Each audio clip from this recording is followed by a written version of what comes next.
donde tuvimos la lectura devocional. En el verso 14 podemos leer las siguientes palabras. Forman parte de aquel mensaje que dio el ángel y aquella multitud de las huestes celestiales. Dice que alababan a Dios y decían: gloria a Dios en las alturas y en la tierra paz, buena voluntad para con los hombres.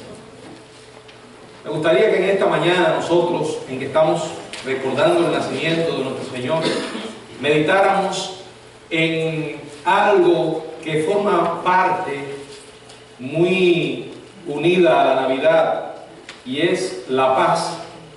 Porque aquel niño que nació, como dije, que vino a morir por nuestros pecados, a través de su muerte y su resurrección, al pagar el precio de la inmensa deuda que teníamos ante Dios todos los pecadores, se hizo posible nuestra justificación. Y por medio de esa justificación, que Dios ya no nos mire como enemigos, sino como justos a través de Cristo, el producto de ella, uno de los productos, es la paz. Tenemos paz para con Dios. Justificados pues por la fe, tenemos paz para con Dios por medio de nuestro Señor Jesucristo. Estábamos en la condición de enemigos de Dios y ahora somos amigos de Dios, somos hijos de Dios por medio de la fe, que hemos sido justificados en Cristo. Tenemos paz. Y entonces, como tenemos la paz de Dios, se hace posible entonces tener la paz entre los seres humanos, en nuestras relaciones. Si usted recuerda la historia de Génesis, la caída de nuestros primeros padres, en cuanto pecaron, comenzaron a tener una mala relación con Dios y en consecuencia una relación mala entre ellos. Eso es lo que hace el pecado. Y la muerte de Cristo, su sacrificio, nos devuelve esa paz que se perdió en Edén. Oremos. Padre, gracias por esta oportunidad de traer tu palabra. En tus manos nos estamos poniendo, Señor, para que tú nos des tu bendición y nos uses para tu gloria. En el nombre de Jesús. Amén. Ciertamente, la paz es una virtud que el mundo persigue, pero que muy pocos poseen de manera regular. Dolorosamente escasea en gran escala. Los hombres viven en conflictos unos con otros de manera permanente e intentan encontrar algo que mitigue su miseria espiritual, pero lo hacen de manera equivocada. Siguen con ese vacío, como dice la palabra, en vanos pensamientos. O sea, la vida sin Jesucristo es una vida vacía. Y como una vida vacía, el hombre no puede tener paz. Y entonces intenta alcanzar esa paz de maneras erradas. Ya esto lo he mencionado y usted lo ha experimentado. Quizás pueda todavía recordar lo que era su vida antes del Señor. Podía encontrar un poco de quietud tal vez, o una alegría temporal cuando practicaba quizás algún pecado como beber alcohol o consumir drogas. O algunos piensan que las cosas materiales como el dinero le puede dar la paz que necesitan. Pero ya hemos visto muchas veces que todas aquellas personas que tienen todas estas cosas, en su gran mayoría, viven sin paz. La paz es algo que se necesita de una manera desesperada, tanto entre las naciones como entre los individuos, como entre los vecinos. La Biblia dice que no hay paz para el impío. No puede haber paz sin Cristo. No puede haber paz sin Dios. Somos por naturaleza personas guerreras. Nuestra naturaleza se inclina a devolver el golpe. No es natural para el hombre luchar por la paz. Y es doloroso porque vemos la experiencia de un ciego intentando guiar a otro ciego en lo que hoy en día se conoce como la Organización de Naciones Unidas. Cómo están tratando de promover la paz. Es absurdo que usted trate de promover la paz sin buscar al autor de la paz y de espaldas al Dios de la paz. Es como tratar de ensalzar la familia y restablecer los valores familiares de espaldas a Dios, que fue su diseñador, que es quien la conoce y quien sabe cómo mejor funciona. Por eso los hombres intentan encontrar paz separados de Dios, y es absurdo. Hay una placa en el edificio de las Naciones Unidas que dice: nuestro propósito es mantener la paz y la seguridad internacional.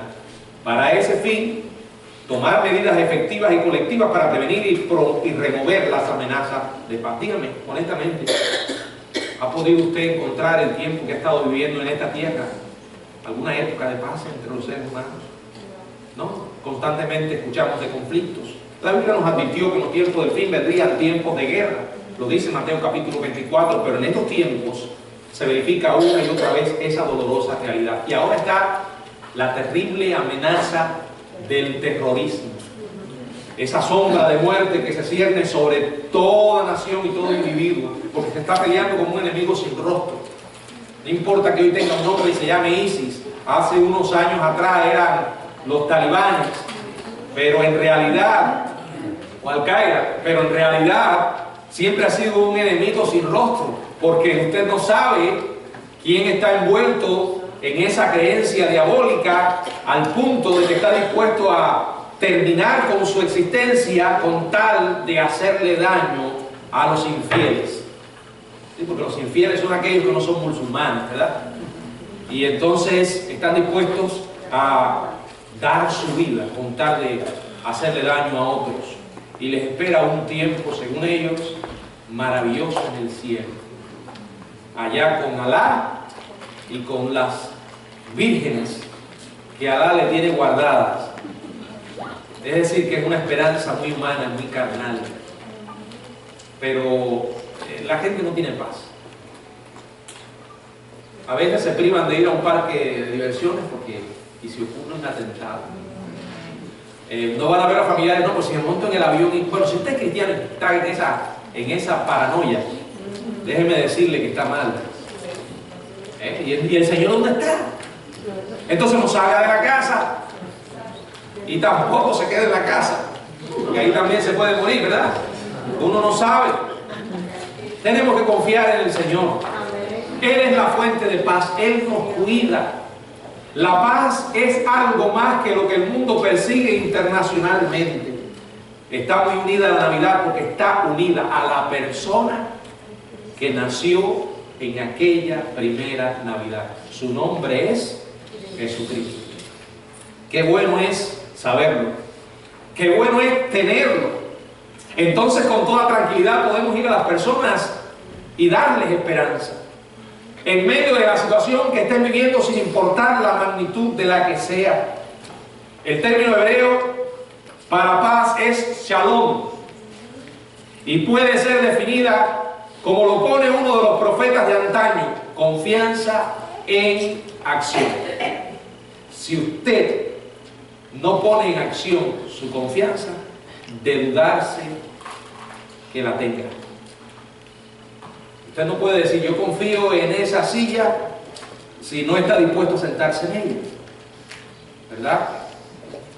La fe se ejerce, la confianza se manifiesta en acción. Eso es paz. Isaías define la paz de esta manera. Si usted va al libro de Isaías, al capítulo 26, verso 3 y verso 4, podemos leer estas palabras: tú guardarás en completa paz a aquel cuyo pensamiento en ti persevera, porque en ti ha confiado. Miren, les voy a ser honesto. Cuando tengo una situación de la que no tenía ni idea, que me llegó de manera imprevista, generalmente mi primera reacción es humana. Muchas veces manifiesto intranquilidad, ansiedad, pero son reacciones humanas. En cuanto me pongo a pensar y a considerar en quién he creído y quién está de mi parte, regresa la paz. Miren, dice aquí, tú guardarás, ¿en qué? En completa paz a aquel cuyo pensamiento en ti persevera, porque en ti ha confiado. Qué tremendo. Y luego hace una invitación del profeta, dice, confiad en Jehová. No cuando las cosas te estén saliendo bien solamente, sino aún cuando se pongan difíciles. Confiad en Jehová perpetuamente, porque en Jehová el Señor está la fortaleza de los siglos.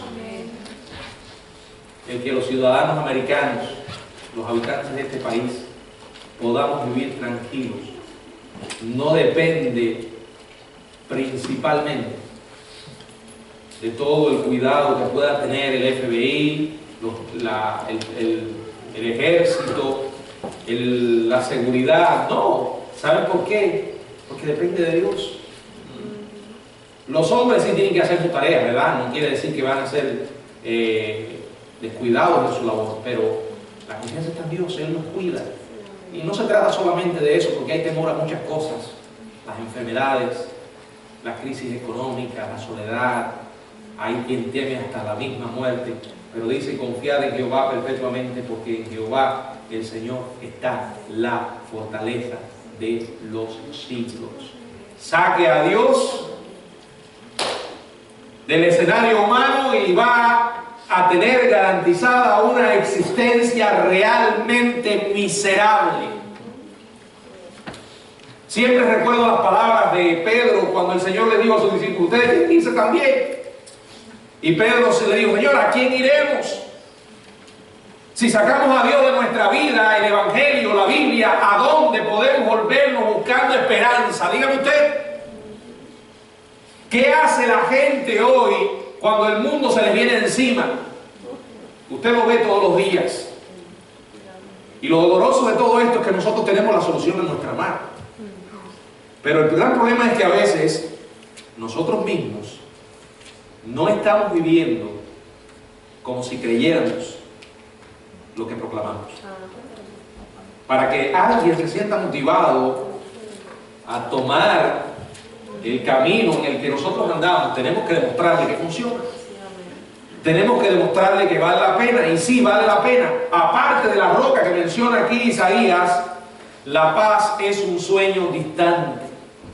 Es una pelota de fútbol político para ser pateada de un lugar a otro por elocuentes embajadores. Es una fantasía filosófica. El único que puede ofrecer paz es Dios. La Navidad nos recuerda esto.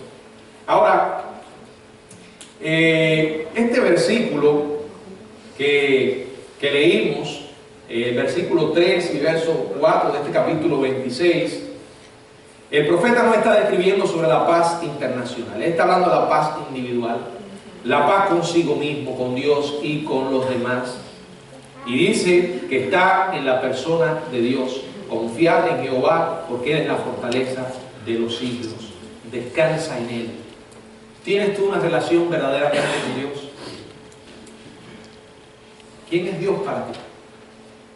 ¿Alguien de quien te hablaron cuando eras apenas un niño? ¿O alguien que has estado escuchando mientras has crecido pero no mantienes una relación con Él? Si tú no mantienes esa íntima relación con Dios, no puedes vivir la plenitud de la vida cristiana. Aquella vida que Jesús vino a ofrecer cuando dijo, yo he venido para que tengan vida y para que la tengan en abundancia. Ciertamente es una vida eterna, pero que también tiene sus implicaciones en el presente. Una vida espiritual abundante. Ahora, cuando hablo del tema de la paz, como me sucede con otros temas, no quiero perder la esencia de lo que quiero transmitirle, y por eso me gusta ver esto encarnado en un ejemplo humano. Alguien que cuando conoció a Jesucristo, a pesar de que la vida no le fue un jardín de rosas, sino que le fue pero bien difícil, mantuvo esa paz como un ejemplo de lo que Dios es capaz de hacer. De hecho, cuando conoció a Jesucristo, en lugar de recibir de parte de Dios una promesa de que a partir de ahora vas a vivir una vida plácida y tranquila. No. El Señor le mandó a alguien para que orara por él, le dijo: ve y ora por él, porque yo le voy a mostrar cuánto tendrá que sufrir por mi nombre. ¿Saben de quién les hablo? Del apóstol Pablo. Ese hombre extraordinario. En el libro de los Hechos encontramos un ejemplo en el capítulo 19 de lo que significa la paz en acción. Y creo que nos va a ayudar a poder implementar en nosotros algo similar. Este hombre estaba cerrando su ministerio, un ministerio que podíamos calificarlo de éxito, para seguir su camino con nuevas vistas en su tarea. Éfeso había sido su cuartel general por 13 años. Y nos dice el verso 21 del capítulo 19, que comienza con estas palabras, dice: pasadas estas cosas. Si ustedes miran aquí, bueno, se está refiriendo hacia atrás, a los versículos del 1 al 20. El escenario del 21 es lo que podríamos llamar un ministerio con éxito, pero no confundan un ministerio con éxito con un ministerio libre de dificultades. No es eso, dice el verso 21. Pasadas estas cosas, Pablo se propuso en espíritu ir a Jerusalén después de recorrer Macedonia y Acaya, diciendo: después que haya estado allí, me será necesario también ver también a Roma. Dice él: me será necesario ir a Roma. Aquí yo encuentro un hombre que es obediente, pero un hombre que tenía una meta en su corazón, ¿verdad? Él esperaba llegar finalmente ¿a dónde? A Roma. Acuérdense que Roma vendría a ser como la oficina oval del mundo, el último lugar. ¿Quién vivía allí? Como el presidente de los Estados Unidos vive en la Casa Blanca, en la oficina oval del mundo, allí en Roma vivía el emperador. Y Pablo sabía que si llegaba a Roma lograría establecer o pedir o solicitar o conseguir una audiencia con el emperador mismo. ¿Para qué? Para pedirle que le perdonara la vida, para pedirle que lo pusiera en libertad. No, él no estaba preocupado por él. Él quería llegar allí y hablarle a ese hombre ¿de qué? Del Evangelio, porque esa era su tarea, hablarle al César de Jesucristo. Y hermanos, aquí yo me encuentro con varias ideas que nos ejemplifican lo que es paz. Se las voy a mencionar y después voy a ir sobre cada una de ellas. La paz es algo que podemos mantener en medio de nuestros sueños no cumplidos. Paz es algo que podemos mantener en medio de nuestras circunstancias adversas. Paz es algo que podemos mantener en medio de un futuro que no conocemos, un futuro incierto. Y en cuarto lugar, bueno, en tercer lugar, estas tres ideas, vamos a ir sobre cada una de ellas. Primero, paz en medio de los sueños no cumplidos. Pablo estaba en paz, tenía metas, tenía sueños. Todos tenemos metas, todos tenemos sueños. No me estoy refiriendo al sueño físico del que algunos padecen de manera constante, sino a ese sueño en que usted quiere realizar algo, ¿verdad? La meta de Pablo era ir a Roma. Ahora leamos en el verso 22: y enviando a Macedonia a dos de los que le ayudaban, Timoteo y Erasto, él se quedó por algún tiempo en Asia. Tuvo que esperar el hombre. ¿Y cuánto? Pasó un total de 3 años en Éfeso. Si usted mira el capítulo 20, verso 31, dice la palabra del Señor: por tanto, velad, acordando que por 3 años de noche y de día no he cesado de amonestar con lágrimas a cada uno. Dice por 3 años. Y en el capítulo 19, verso 8: y entrando Pablo en la sinagoga, habló con denuedo por espacio de 3 meses, discutiendo y persuadiendo acerca del reino de Dios. Nos dice que empezó con un ministerio de 3 meses en la sinagoga.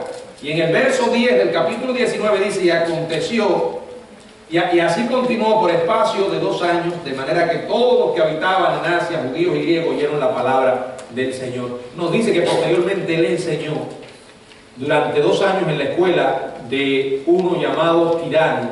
Así que tenemos los registros de alrededor de 27 meses. Pero él estuvo 36 meses en Éfeso. ¿Qué quiere decir?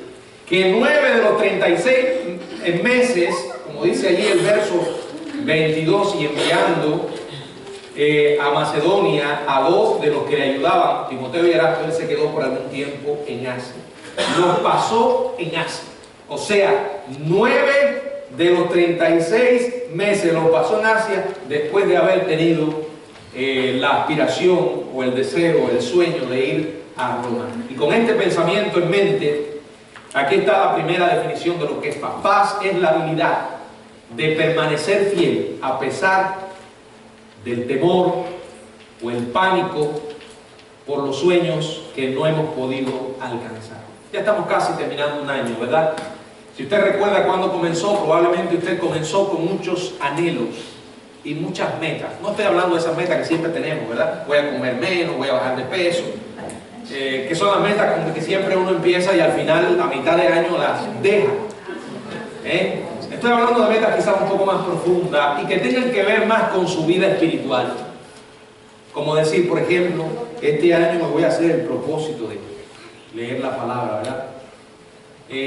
A veces, por razones que solo usted y yo sabemos y Dios, se quedan a mitad del camino, ¿verdad? Todos sabemos lo que significa metas y sueños sin alcanzar, y otras más allá, que quizás son aspiraciones que tenemos, ¿no?, como seres humanos. Sin embargo, muchas veces cuando ocurre que no podemos perseverar, nos desanimamos. Y ese es el peor error que puede cometer un cristiano. Por eso la palabra de Dios dice una y otra vez que como hijos debemos perseverar en la fe. Porque muchas veces nos vamos a quedar, se nos va a acabar el combustible, pero no es correcto quedarse sentado. Y para esto es sumamente importante no depender jamás de las emociones, cómo nos sentimos. Si usted se deja llevar cómo se siente, en algunos momentos de su vida se va a detener, se va a estancar. La cuestión es seguir en obediencia y en perseverancia. Pablo decidió seguir haciendo lo que tenía que hacer hasta que llegara la oportunidad de llevar adelante la meta que él quería. Miren, y no era una meta egoísta. La meta, su sueño era ir a Roma y predicarle a un hombre de Jesucristo, el emperador.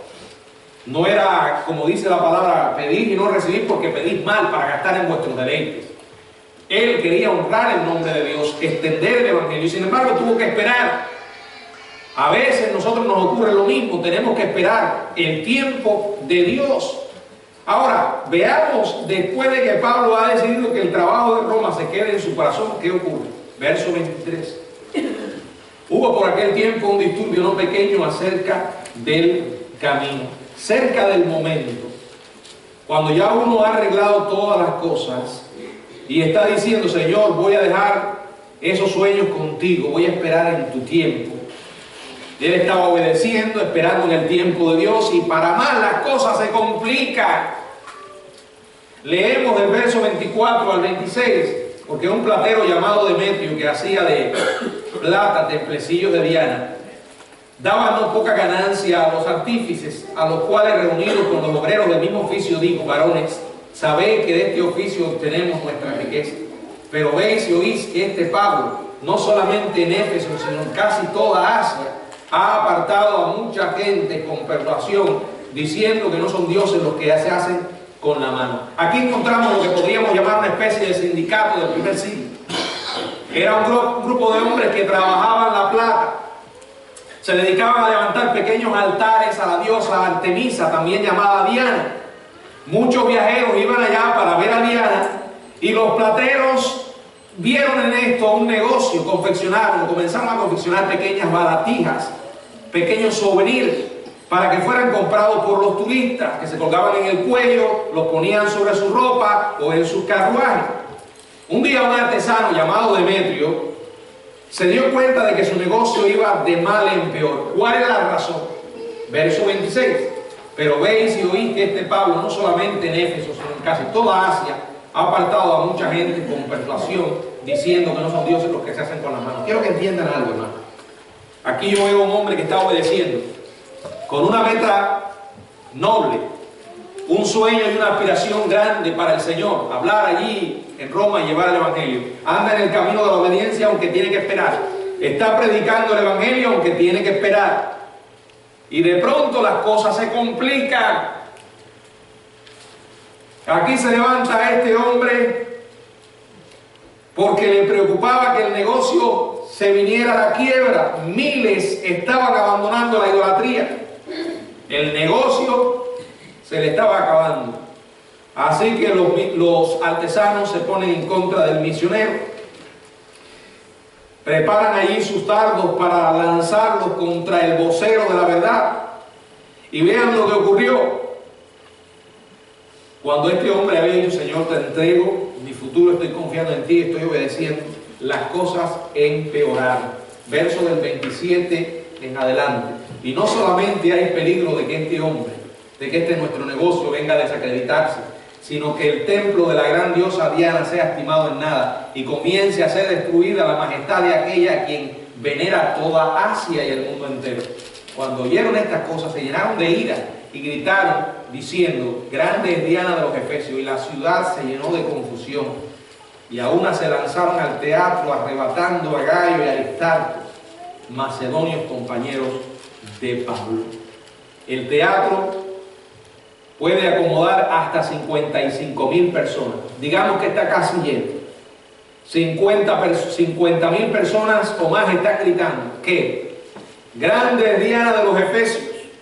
Finalmente le llegan a Pablo las noticias y le dicen: Pablo, están bien enojados y tu nombre está siendo mencionado. De hecho, el verso 29 dice que tomaron a dos de sus compañeros, a Gayo y a Aristarco, que fueron forzados a enfrentar a esta muchedumbre que estaba bien enojada.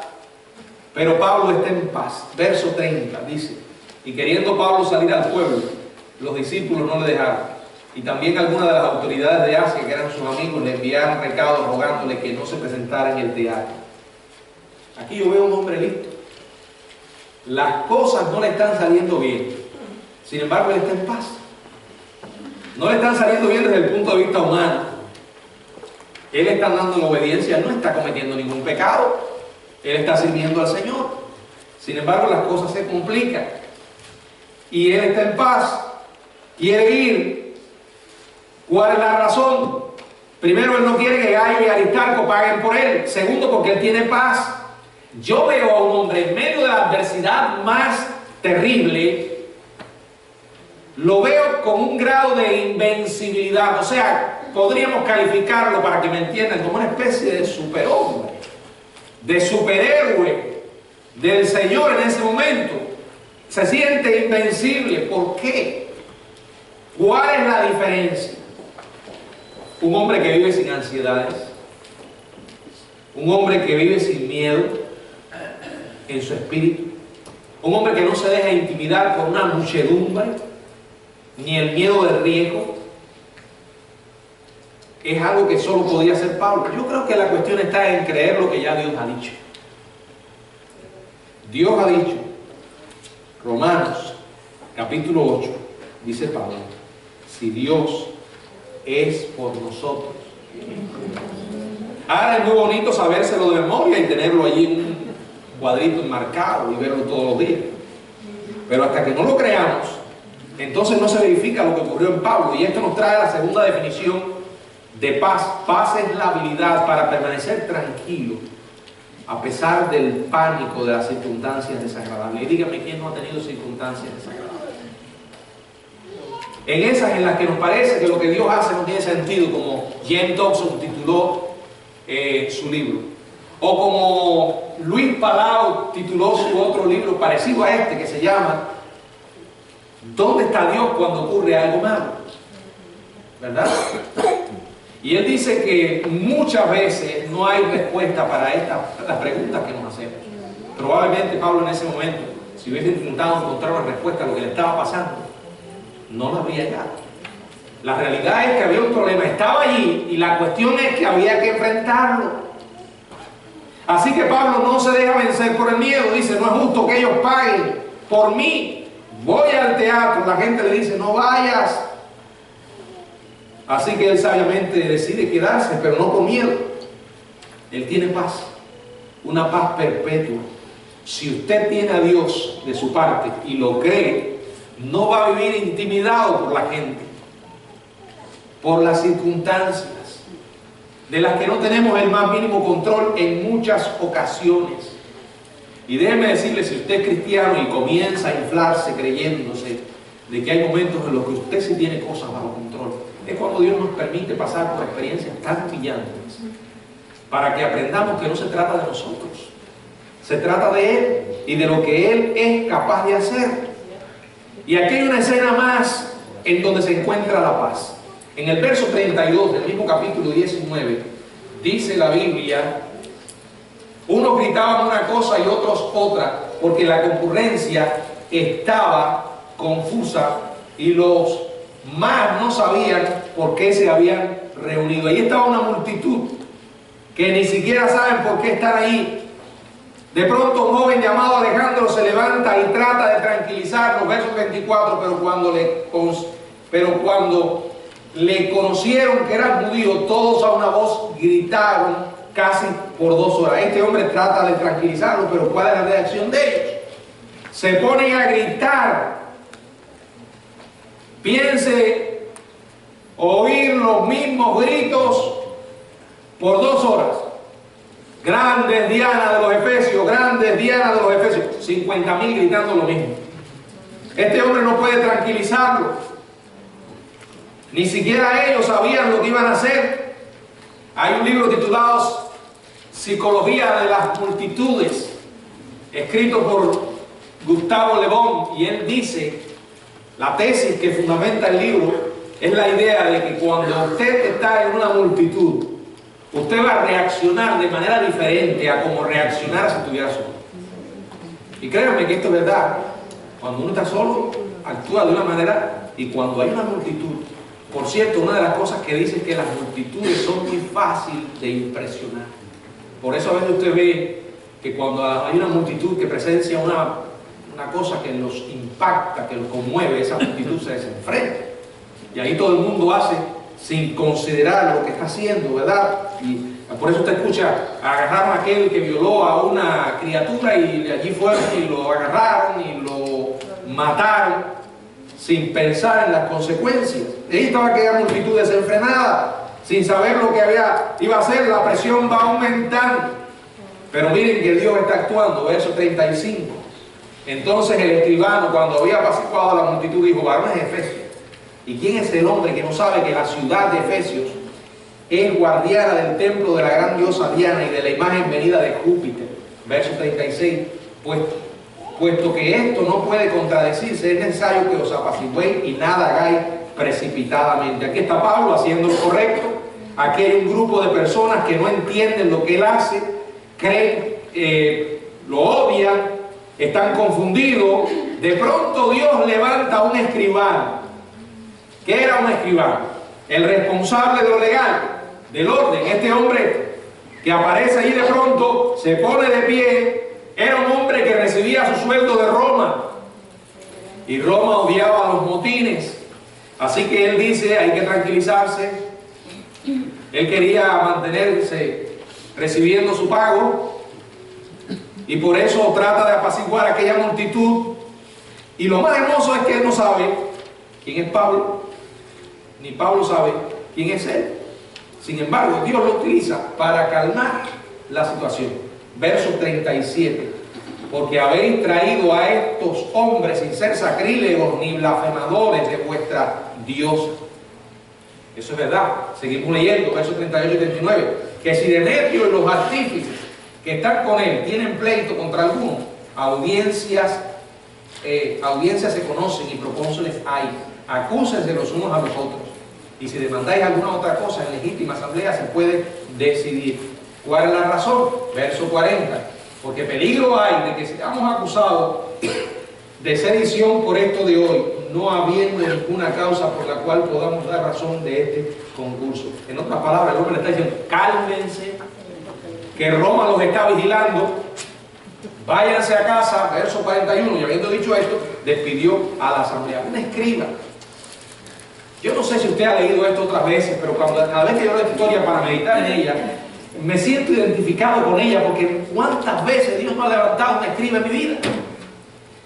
Alguien que ni me conoce, ni cree en Dios, ni tiene fe ninguna, sin embargo es el instrumento que Dios usa en un momento determinado para abrir una puerta o para dar luz en un camino o para mostrar una solución que en definitiva no es más que un instrumento de Dios. Mientras nos pasamos la vida pensando mañana qué va a pasar, Dios está moviendo a escribas por su tablero como si fueran peones. Por eso cada día estoy más firme en la soberanía de Dios, y por eso creo que la oración es la respuesta, porque cuando usted y yo nos ponemos a orar, Dios actúa. Es más, hay momentos en que aún no hemos hablado y ya Dios está obrando. Dios está moviendo los peones. Usted y yo no podemos ver el tablero del ajedrez, no sabemos los movimientos correctos porque no somos Dios. Nuestro cuadro es pequeño, pero Dios nunca pierde. Jamás se le acaban los peones, nunca se le acaban los escribas. No le hace falta que usted y yo nos movamos. Él lo está haciendo. Él es el que se mueve. ¿Cuándo aprenderemos esto, verdad? ¿Cuándo vamos a aprender que Dios nunca pierde? Y aquí está la tercera definición de paz. Paz es la habilidad de esperar pacientemente a pesar del pánico que acarrea la incertidumbre. Este año,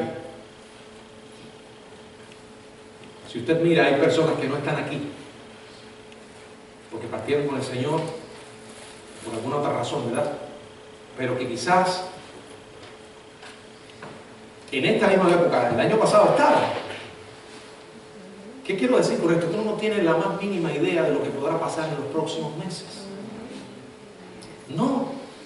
Usted confía en los planes que ha hecho y las metas que ha trazado, pero en realidad dice la palabra que debemos decir, si Dios quiere, mañana haremos esto, lo otro. No tenemos ni idea. No tenemos.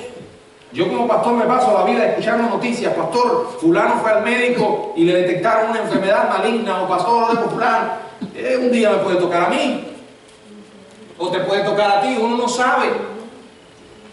No tenemos ni idea de lo que pueda ocurrir mañana. En estos días estaba viendo la película el 90 minutos en el cielo, basada en el libro 90 minutos en el cielo, que otras veces yo le he hablado sobre este libro. Un libro que para mí fue de gran ayuda, a pesar de que narra un tema que para nosotros los bautistas es un poco reservado, porque el extremo al que se han ido algunos hace que todo tipo de experiencias entonces las rechacemos. Pero bueno, Dios es soberano y Él se mueve por caminos que a veces no entendemos. Pero lo maravilloso de la historia de este hombre no es tanto el tiempo que él estuvo clínicamente muerto y tuvo una visión, no, estuvo en el cielo, como según él cuenta en el libro. Pero ese no es el énfasis que él da, sino todo lo que vino. Ahora, lo que me llama la atención es que un día él sale de una iglesia donde estaba predicando un retiro de pastores, regresando para su casa. Su esposa y sus hijos le estaban esperando. Y él sale y va cruzando un puente cuando estaba lloviendo torrencialmente, y en la senda contraria venía un camión inmenso manejado por un preso, no sé qué hacía manejando pues parece que a los presos los sacan de vez en cuando y los dejan hacer algunas cosas, y él tomó el carro y salió a dar un paseo, no sé. Pero la realidad es que venía en la misma senda que él iba, y allí se produjo un accidente terrible. Fueron a avisar a su esposa que estaba dando clases en una escuela, y la directora le dijo la noticia: tu esposo se está muriendo. No, en realidad, en ese momento, Jackson, cuando ella le da la noticia, ya lo habían sacado de él.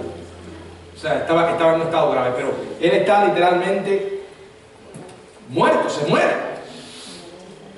Y un pastor que también estaba en aquella reunión va pasando por allí y siente la fuerte inclinación de ir allí y orar.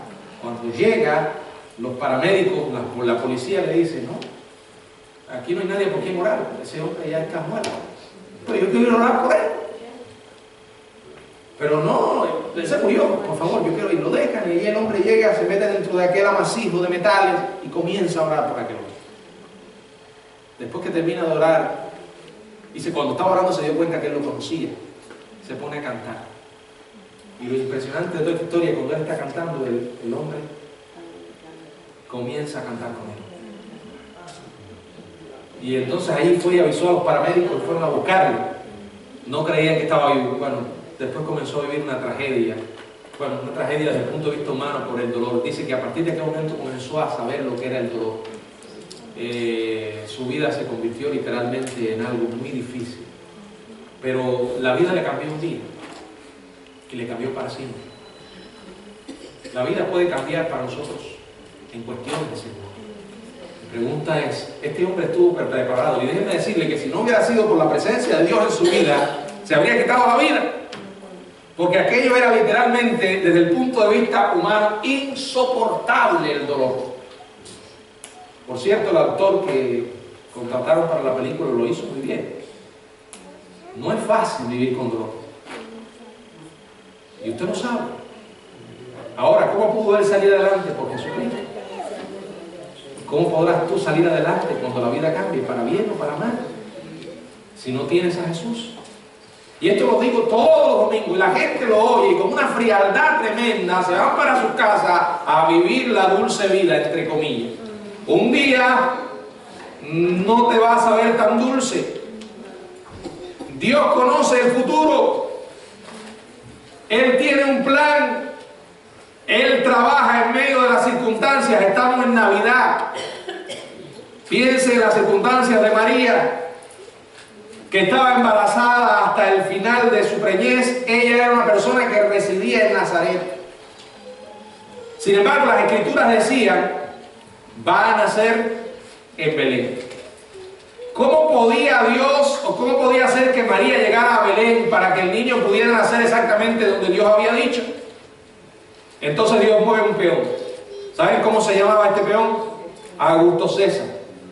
Fue nada más que un peón en la mano poderosa de Dios. ¿Qué hizo? Se le ocurrió hacer un censo. Una pareja de Nazaret fue obligada a regresar al lugar de donde provenían. Así que José, siendo de la tribu de David, se fue a Belén. Cuando se cumplió el tiempo, Dios entró en el panorama, y esto es lo que sucede siempre. Él tiene su tiempo, Él tiene un plan. Nosotros no sabemos lo que va a ocurrir mañana, pero sí sabemos en manos de quién está. ¿Puedes tú decir eso? Jesús es el príncipe de paz. Él vino para que nosotros podamos tener paz, para poder disfrutar un anticipo de lo que será el cielo aquí en la tierra. Y es paz sin importar que nuestros sueños no se hayan cumplido. Es paz sin importar que nuestras circunstancias sean bien desagradables. Y es paz en medio de un futuro que no conocemos. Pero hace falta Jesús. ¿Tienes tú a Jesús? Yo no sé si todos los que están aquí son cristianos o algunos cristianos, pero ser cristiano es amar al Señor Jesucristo con todo tu corazón. Es tenerle en tu vida como tu Salvador y como tu Señor. ¿Saben? Dios hace una obra cuando usted y yo no imaginamos. Y tal vez tú estás aquí como resultado de que Dios te trajo. Porque Él tiene un plan contigo. Él quiere cambiar tu vida, quiere llenarte de esperanza, quiere que tú puedas disfrutar la paz.